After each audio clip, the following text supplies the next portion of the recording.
Silvino Lubos ang itinuturing na pinakamahirap na bayan sa Northern Samar. Dito, nasaksihan namin ang hirap na dinaranas ng mga residente. Hindi ba kayo laging kumakain? Hindi. Gaano kayo kadalas na hindi kumakain? Isang araw. Isang buong araw hindi kayo kumakain? Dahil walang maayos na kabuhayan,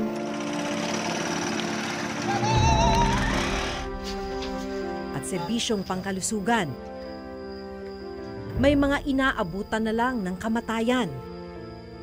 Ay, masakit nga po ay. Gawa namin. Kaya pa mabuhay. Pero wala naman, doktor.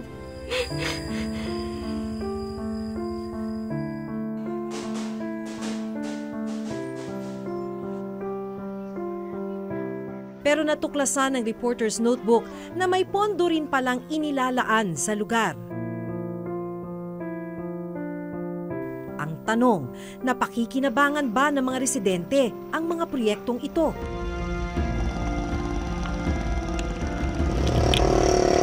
Pagod, gutom, hirap. Pero sige lang po.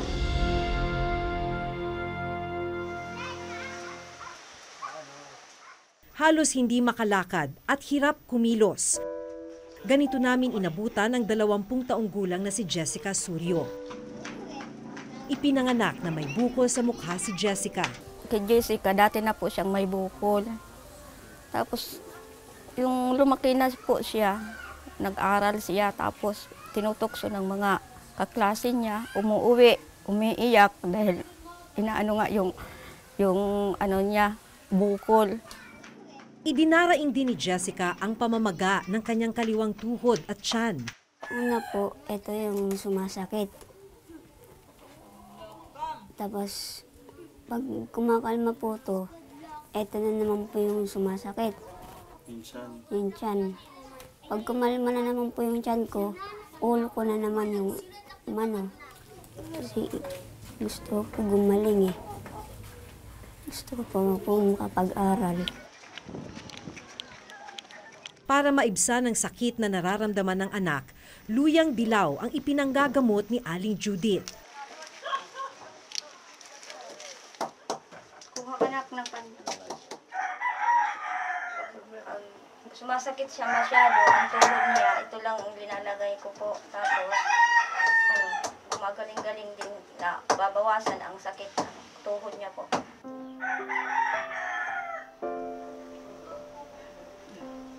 Kasi matapang po ito.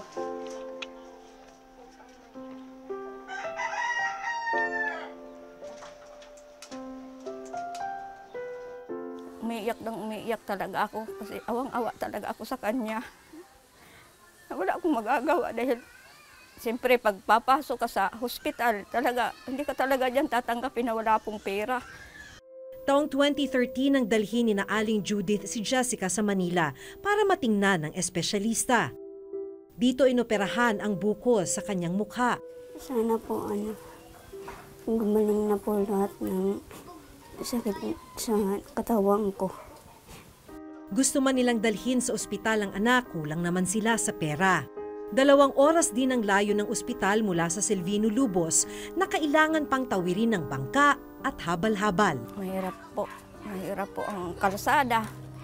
Naku, makakapunta ka po doon, 1,000, balikan. Balikan po, 1,000 yan pamasahe sa scooter.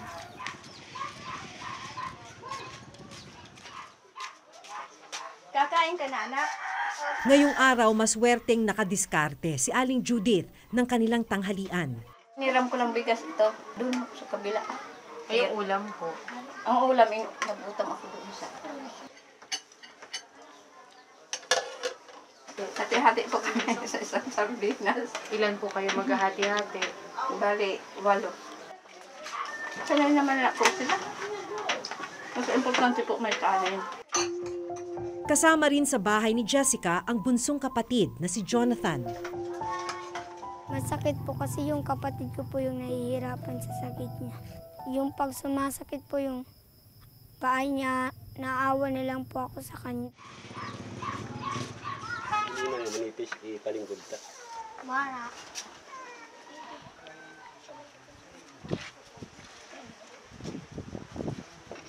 Idulong ka muna sa kwan.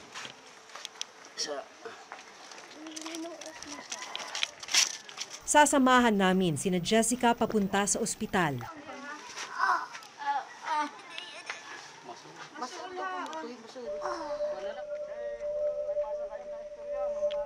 Dahil hindi makalakad, kinailangan siyang pasanin ng amang si Mang Samuel.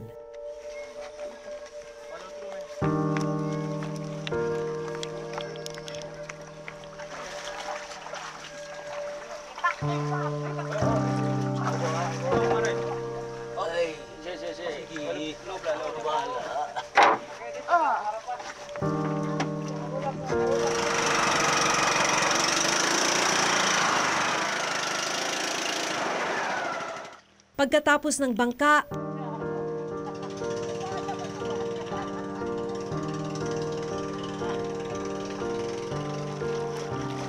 ang ilog namang ito ang babagtasin. Sobra po yung awa namin kahit wala kaming anak buhay, walang makain, pero tinitiis lang namin dahil anak namin yun eh. Gagawin po lahat para mabuhay lang po siya. Pagod, gutom, hirap. Pero sige lang po. Mapatas tayo. Aray ko. Hindi lang.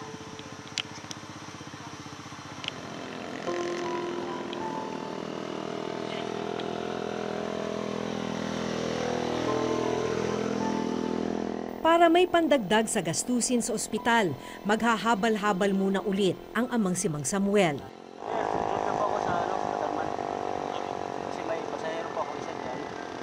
Sayang po naman yung 200.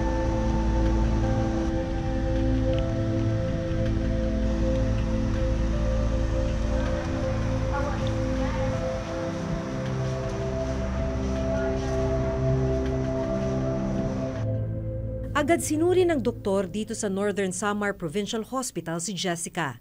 Dadaan rin siya sa ilang laboratory tests. Malaking problema niya ngayon, yung katawan niya dahil kulang na kulang siya sa nutrisyon. Mababa yung timbang niya, kaya yung kakayanan niya na lumaban ng mga infeksyon, medyo mahina sa ngayon. Yung pamamaga ng tuhod niya ngayon, mukhang yun yung tinatawag naming septic arthritis o infeksyon sa tuhod. Okay, so usually yan makikita mo sa mga immunocompromised na mga pasyente. Ang gagawin ngayon kay Jessica, i-admit namin siya dito, kukontrolin yung infeksyon ng tuhod niya at yung mga kulang sa kanya na nutrisyon ay papalitan sa kanya. Masaya na po kasi gagaling na po yung kapatid ko. Kung tutuusin, may mga proyekto sanang makatutulong sa mga residente para madaling makatawid mula Silvino Lubos papunta sa bayan kung saan naroon ang ospital. Sa ilog kung saan idinaan ni Mang Samuel si Jessica, kapansin-pansin ang mga posting ito na kinakalawang na at tinubuan na ng mga halaman. Sa mga dokumentong ito mula sa DPWH Northern Samar District 2 na siya ring implementing agency ng proyekto, lumalabas na isa palang timber bridge o tulay ang dapat na nakatayo sa bahaging ito ng Silvino Lubos. Malaking tulong sana sa mga residente kung natapos ang tulay, lalo na tuwing tumataas ang tubig sa ilog. Kwento ng ilang mga residente na nakausap namin, may danger din yung paglalakad dito dahil pagka biglang umulan, biglang tumataas yung tubig, tapos malakas yung current. Tinungo namin ang implementing agency ng proyekto at base sa dokumentong nakuha namin, makikitang hinati sa 4 na phase ang Timber Bridge Project. Ang mga posteng aming nakita, bahagi ng Phase 1, 2 at 3. Ang kabuang halagang ginastos para sa 3 phase, halos 7.8 million pesos. Wala na raw sa DPWH Northern Samar District 2 ang project engineer na nagpatupad ng unang 3 phase ng tulay. Pero nakapanayam namin ang kasalukuyang Assistant District Engineer. Nag-prepare yung regional office ng bridge plan which is, ang pangalan, it was construction of Sulong Timber Bridge. So, ang ibig sabihin timber bridge, yung superstructure, yung makita ninyo timber, pero yung substructure niya, which is yung sa ilalim, poste, concrete. Total, magkano po lahat ng nagastos? Mga 7.8, almost 0.8 million. Itong ganitong structure, sir, is this worth 7.8 million? Hindi kasi natapos yung kuan. Kasi baka ito palang nakita mo, marami ito. Kasi dito, based sa report dito, 4 na pier ito, pero up to pier 4. Yeah, mahal naman talaga yun. Kasi especially ang foundation niya. Ang foundation niya malaki. Maliit na, pero yung foundation dito sa ilalim, malaki yun. Ang Phase 4 o huling phase ng Timber Bridge na sinimula noong May 2013, pinaglaanan naman ng pondong 7.6 million pesos. Galing ang pondo sa Priority Development Assistance Fund o PDAF. Parang na-start lang pero na-stop dahil yung funding doon is from PDAF. Kasi at that time wala ako dito, no? Mahirap naman ituloy nila kasi parang narinig ko at that time pinapa-discontinue yung PDAF. 1.1 million pesos ang naibayad sa kontraktor at isinoli raw sa National Treasury ang natitirang pondo. Kaya kung susumahin, umabot sa halos 8.8 million pesos ang halaga ng Timber Bridge na hindi natapos. Ang tulay na tutulong sana sa mga residente sa pagtawid, ngayoy poste lang at hindi kailanman napakinabangan. Nakatiwangwang na po yan kasi sabi daw po wala na daw po budget. Kung yung iginastos po dyan, binigay na lang sa mahirap, yung mga hindi kumakain. Sa aming patuloy na pag-iikot sa Silvino Lubos, nalaman namin na sa Silvino Lubos Central Elementary School kung saan nag-aaral si Jonathan, may nakatenggang silid-aralan. Iniwan ng mga contractor ang school building na ito nang walang bintana, pintuan o pisara. Hindi rin formally turned over, kaya hindi ito ginagamit. Kung tutuusin, malaking bagay sana itong school building na ito para sa isang paaralan na gumagamit pa rin ng mga lumang school building tulad nun.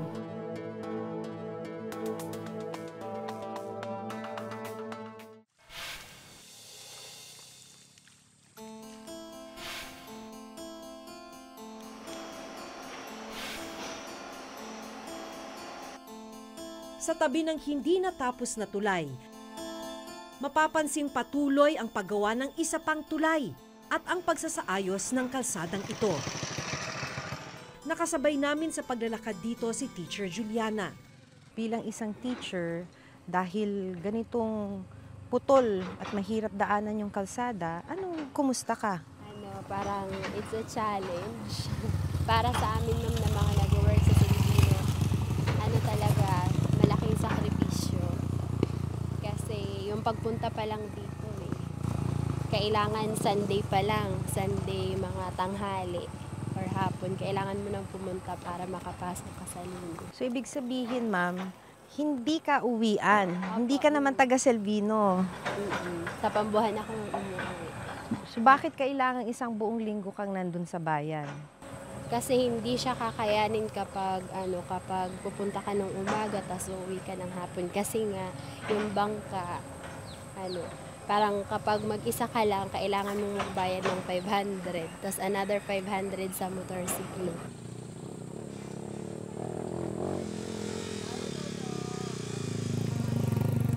Linggo-linggong nagsasakripisyo si Teacher Juliana na makatawid sa Silvino Lubos para makapagturo sa mga bata. Ba't mo ito tinitiis, ma'am? We are trying to give hope para sa mga taga Silvino.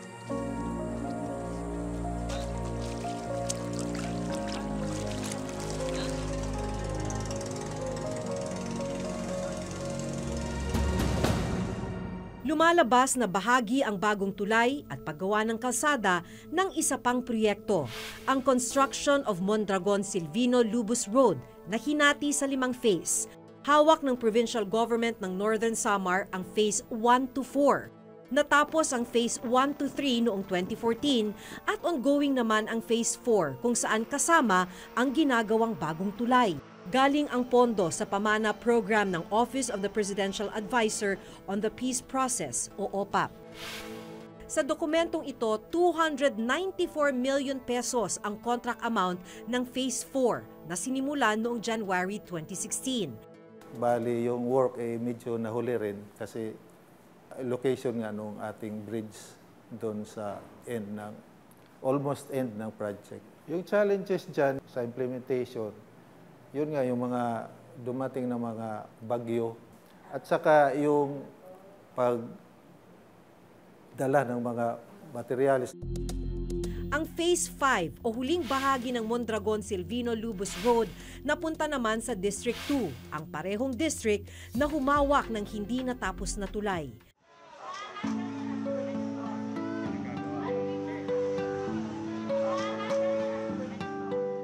Sinundan namin si Teacher Juliana sa Silvino-Lubos Vocational High School kung saan siya nagtuturo. Okay lang kayo. Dito namin natuklasan na ang ilan sa mga senior high school student nagkaklase sa mismong stage ng eskwelahan. Temporary po, sabi temporary. Yung iba, ayan po, nasa stage. Yung stage namin na kare-renovate lang din konti pagkatapos nung bagyo last year. So yung grade 12, andun muna sila sa stage kasi wala pong available na classroom. Katabi mismo ng stage, ang hindi pa tapos na school building na para sana sa kanila. Yung building po na yan, bali mag 2 years na po na ginagawa pero kahit po poste, hindi pa po tapos. Sa dokumentong nakuha namin mula sa DPWH Region 8 District 2, 2 gusali na tig-8 silid-aralan o kabuang 16 na classroom ang nakatayo dapat sa Silvino-Lubos Vocational High School. Target matapos ng proyekto noon pang December 2017. Pero sa kasalukuyan, iilang poste pa lang ang itatayo. Ipinasagot namin sa district engineer na siyang may hawak ng proyekto kung bakit hindi pa rin tapos ng proyekto. Nagkaroon kami ng konting katagalan sa contractor. Ang mahirap po doon ang mobility ng mga equipment, ang pag-double o triple handling ng mga materialis. Nung umabot ang December, binagyo kami ng orduha. Nawala na siya na talaga ng pagkakataon. So, nag-issue kami ng termination letter. Nung nadili na siya, wala na. Hanggang doon lang ang nakolekta niya na 15%. 3.365 million. Nagpursige siya na kung maaari sana, ituloy niya. Nagkaroon siya ng motion for reconsideration.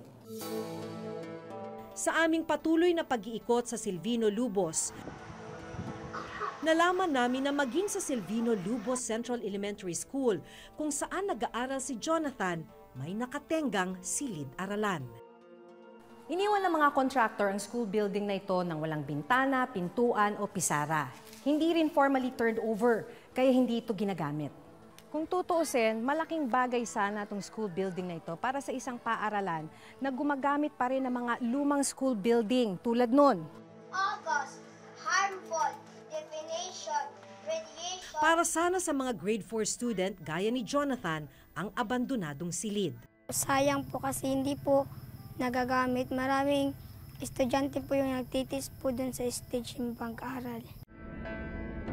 Dahil nakatiwangwang, unti-unti na ring nasisira ang ilang bahagi ng silid. Sayang. Sayang yung pera. Dating may pinto yan, kaya lang nasira na rin dahil pinaglalaruan ng mga bata. Ayon sa principal ng eskwelahan, Department of Education o DepEd, ang ahensyang nagpatayo sa silid-aralan. Sinubukan naming makipag-ugnayan sa district office ng DepEd sa Northern Samar pero wala silang maibigay na dokumento tungkol sa hindi ginagamit na silid. Ang provincial government bumuo daw ng Infrastructure Committee para siguruhing nababantayan ang lahat ng infrastructure project na gagawin sa Northern Samar. And we believe that accessibility and connectivity are key to economic progress. That's why yung pinaka-importanting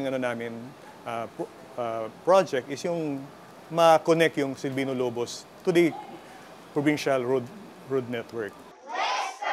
Ang pag-ahon ng pamilya sa kahirapan ang inspirasyon ni Jonathan para magsumikap sa kanyang pag-aaral.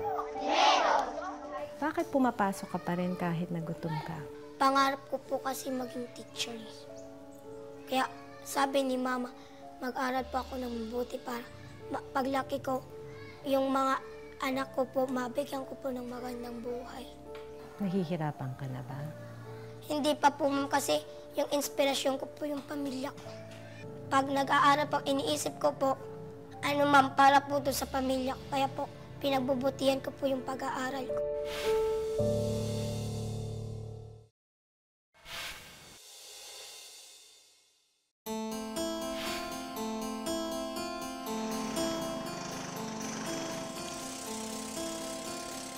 Kahanga-hanga ang determinasyon ni na Jules, Tatay Samuel, Aling Judith, Colorful. Jonathan, at Teacher Juliana. Dahil sa kabila ng kasalatan, pinipilit nilang mamuhay ng disente para matupad ang kanilang mga pangarap. Pero anumang pagsisikap, kulang na kulang talaga para masuportahan ang lahat ng kailangan nila. Kasi ang sabi po ni Mama, no, paglaki ko, Ma'am, tumayo na ka sa sarili kong paa. Hindi na lang po ako aasa sa kanila kasi pag mawala po sila, paano na yung pag umaasa lang po ako sa kanila. Kaya nakapanghihinayang na ang mga proyekto para sana sa kanilang pinakamahihirap at pinondohan ng pera ng bayan, hindi naman napakikinabangan.